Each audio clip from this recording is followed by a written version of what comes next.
ഈ കേരള സർവകലാശാലയിൽ നടക്കുന്നത് വിചിത്രവും വളരെ ദൗർഭാഗ്യകരവുമായ സംഭവങ്ങളാണ്. സത്യത്തിൽ ഈ നാടകീയമായ രംഗങ്ങൾക്ക് സർവകലാശാലയ്ക്ക് സാക്ഷ്യം വഹിക്കേണ്ടി വന്നു എന്നുള്ളതിൽ കേരളീയരായ നമുക്കെല്ലാം അപമാന ഭാരമുണ്ടെന്നുള്ള ഒരു സംശയം വേണ്ട. 88 വർഷം പഴക്കമുള്ള ഒരു സർവകലാശാലയാണ്. ആ സർവകലാശാലയിൽ പ്രത്യേക നിയമവ്യവസ്ഥകളുണ്ട്. ആ നിയമവ്യവസ്ഥ അനുസരിച്ച് ഇന്ന് രജിസ്ട്രാറുടെ സസ്പെൻഷനുമായിട്ട് ബന്ധപ്പെട്ട കൗണ്ടർ ഓഫ് എഫക്റ്റ് അംഗീകരിച്ച് കോടതിക്ക് നൽകുന്നതിന് വേണ്ടിയുള്ള സ്പെഷ്യൽ സിൻഡിക്കേറ്റ് ആണ് ഡോക്ടർ സിസ തോമസ് വിളിച്ചുകൂട്ടിയത്. അപ്പോൾ സർവകലാശാല നിയമപ്രകാരം ഏത് കാര്യത്തിന് വേണ്ടിയാണ് യോഗം കൂടുന്നത് ആ സ്പെഷ്യൽ മീറ്റിംഗിൽ ആ അജണ്ട മാത്രമേ ചർച്ച ചെയ്യാൻ പാടുള്ളൂ. അല്ലെങ്കിൽ വൈസ് ചാൻസലർ പെർമിഷനോടുകൂടി മാത്രമേ മറ്റ് ചർച്ചകൾ അനുവദിക്കുകയുള്ളൂ. ഇവിടെ നടന്നതെന്താ? ഇവിടെ വൈസ് ചാൻസലർ ഈ കൗണ്ടർ ഓഫ് ബിൽ തയ്യാറാക്കുന്നതിനെ കുറിച്ച് ചർച്ച ചെയ്യാൻ ആവശ്യപ്പെട്ടപ്പോഴേക്കും സിൻഡിക്കേറ്റ് അംഗങ്ങൾ ആവശ്യപ്പെടുന്നതല്ല, സസ്പെൻഷൻ പിൻവലിക്കണം, അങ്ങനെ ഒരു പ്രമേയങ്ങൾ അവതരിപ്പിക്കുകയാണ്. അതെങ്ങനെ വൈസ് ചാൻസലർ ചെയ്യാൻ കഴിയും? കാരണം കോടതിയുടെ പരിഗണനയിരിക്കുന്ന വിഷയം ആർക്കും തന്നെ വീണ്ടും പരിശോധിക്കാൻ കഴിയില്ല. നാളെ കോടതിയിൽ വരികയാണ് സസ്പെൻഷൻ. ആ സസ്പെൻഷൻ നടത്തിയ വൈസ് ചാൻസലറുടെ നടപടി വൈസ് ചാൻസലർ പ്രത്യേക അധികാരം ഉപയോഗിച്ച് ചെയ്തതായതുകൊണ്ട് ഇന്നുകൂടിയ സിൻഡിക്കേറ്റിൽ വൈസ് ചാൻസലർ അത് ആദ്യ അജണ്ടയായിട്ട് റിപ്പോർട്ട് ചെയ്തു.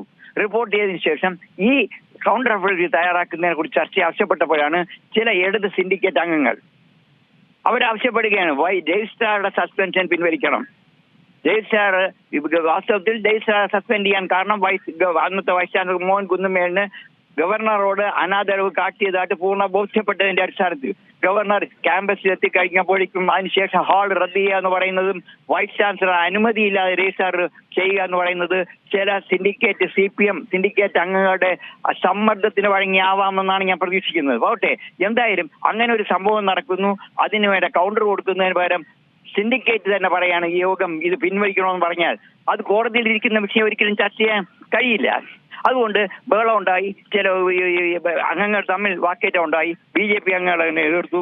ദൗർഭാഗ്യം എന്ന് പറയട്ടെ, കോൺഗ്രസിന്റെ അംഗം CPM അംഗങ്ങളുടെ ഒപ്പം നിന്നു എന്നുള്ളത് ദൗർഭാഗ്യകരമാണ്. അങ്ങനെ ഒരു സംഭവം കൂടി ഇത്തവണ കേരള സർവകലാശാല സിൻഡിക്കേറ്റ് യോഗത്തിൽ അരങ്ങേറി. എന്തായാലും യോഗം ബഹളം നടന്നതിനെ തുടർന്ന് വൈസ് ചാൻസലർ യോഗം ഡിസോൾവ് ചെയ്തതായിട്ട് അറിയിച്ചു പിരിഞ്ഞു. അപ്പോൾ കൗണ്ടർ ഓഫ് കുറിച്ചുള്ള ചർച്ച പോലും നടന്നില്ല. യോഗം പിരിഞ്ഞതിന് ശേഷം സിൻഡിക്കേറ്റ് അംഗങ്ങൾ അതിലുള്ള ഒരംഗം മുമ്പ് ഈ സർവകലാശാലയിൽ പ്രൊഫസറായിരുന്നു, അവർക്ക് VC ആവാൻ യോഗ്യതയുണ്ട്, അങ്ങനെ ഒരാളിനെ അവർ തന്നെ VC ആയി അവരോധിച്ച് യോഗം നടത്തുന്ന വിചിത്രമല്ലേ? അതിന് ഏത് നിയമം അനുവദിക്കുന്നുണ്ട്? വൈസ് ചാൻസലർ ഒരു യോഗം പിരിച്ചുവിട്ട് കഴിഞ്ഞാൽ വൈസ് ചാൻസലർ യോഗം ചിലപ്പോൾ വൈസ് ചാൻസലർ പുറത്തു പോകേണ്ടി വന്നാൽ വൈസ് ചാൻസലറുടെ അംഗീകാരത്തോടുകൂടി മറ്റൊരു സീനിയർ മെമ്പറെ ഓതറൈസ് ചെയ്യാം. അതിന് നിയമമുണ്ട്. വൈസ് ചാൻസലർ അഭാവത്തിൽ അങ്ങനെ വേണമെങ്കിൽ യോഗം ചേരാം. പക്ഷേ വൈസ് ചാൻസലർ ചേംബറിലേക്ക് പോകുന്നു, യോഗം പിരിച്ചുവിട്ട് കഴിഞ്ഞാൽ വീണ്ടും യോഗം പിടിച്ചുവിട്ടാൻ വൈസ് ചാൻസലർക്ക് മാത്രമേ അവകാശം അധികാരമുള്ളൂ. ആ അധികാരം സ്വന്തമായിട്ട് ഏറ്റെടുത്തുകൊണ്ട് ഞങ്ങൾ സിൻഡിക്കേറ്റ് കൂടി തീരുമാനിക്കുന്നു എന്ന് പറയുന്നത് വാസ്തവത്തിൽ കേട്ടുകേൾവിയില്ലാത്ത സംഭവമാണ്. ഇത് തീർച്ചയായിട്ടും ഇത് പൊതുജനം അറിഞ്ഞാൽ മാത്രമല്ല, എന്റെ അഭിപ്രായത്തിൽ കോടതിയെ ഈ വിവരം കൂടെ അറിയിക്കണം. കേരള സർവകലാശാല എന്ത് ഹൂളിഗാനിസമാണ് നടക്കുന്നതായിട്ട് അറിയിക്കണം. ഈ സിൻഡിക്കേറ്റിനെ അടിയന്തരമായിട്ട് പിരിച്ചുവിടുകയാണ് വേണ്ടത്. പിരിച്ചുവിട്ടതിന് ശേഷം സർവകലാശാലയിൽ ഒരു ഭരണസമിതി, താൽക്കാലിക ഭരണസമിതി ഉണ്ടാക്കിയില്ലെങ്കിൽ ഈ കാണുന്ന കേരളത്തിലെ വിദ്യാർത്ഥികൾ എങ്ങനെ ഇവിടെ പഠിക്കാൻ പറ്റും?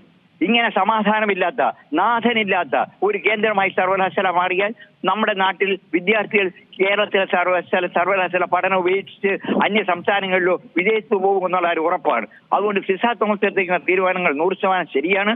ഇപ്പോൾ ഇവരുടെ CPM അംഗങ്ങൾ എന്തായാലും ആ യോഗത്തിൽ CPMന്റെ BJPയുടെയും കോൺഗ്രസിന്റെ അംഗങ്ങൾ പങ്കെടുത്തില്ല എന്നറിയുന്നു.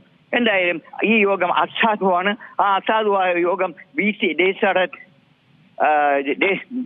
സസ്പെൻഷൻ റദ്ദാക്കാൻ തീരുമാനിച്ചാലും അദ്ദേഹത്തെ തിരിച്ചെടുക്കാൻ തീരുമാനിച്ചാലും അതൊന്നും തന്നെ ആരും അംഗീകരിക്കില്ല, നടപ്പിലാവാൻ പോകുന്നില്ല.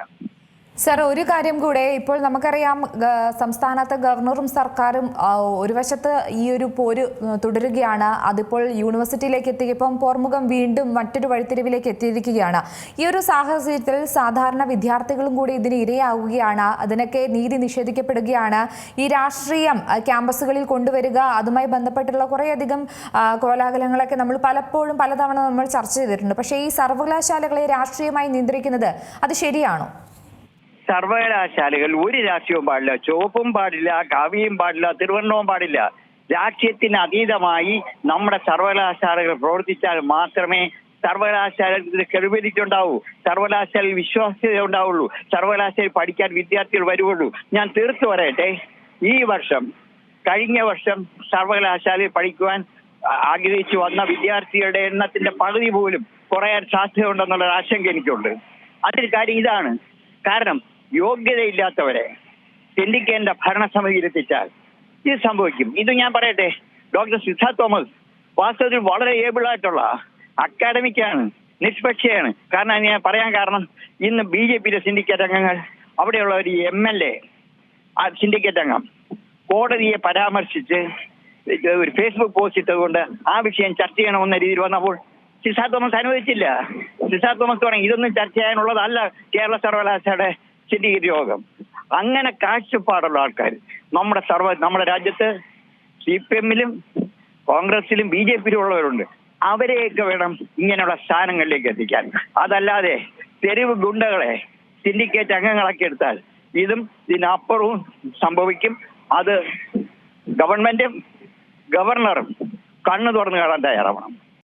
ഏറ്റവും പുതിയ വാർത്തകളും വിശേഷങ്ങളും വിരൽ തുമ്പിലറിയാൻ Zee മലയാളം ന്യൂസ് എല്ലാ ഡിജിറ്റൽ പ്ലാറ്റ്ഫോമുകളിലും ലഭ്യം.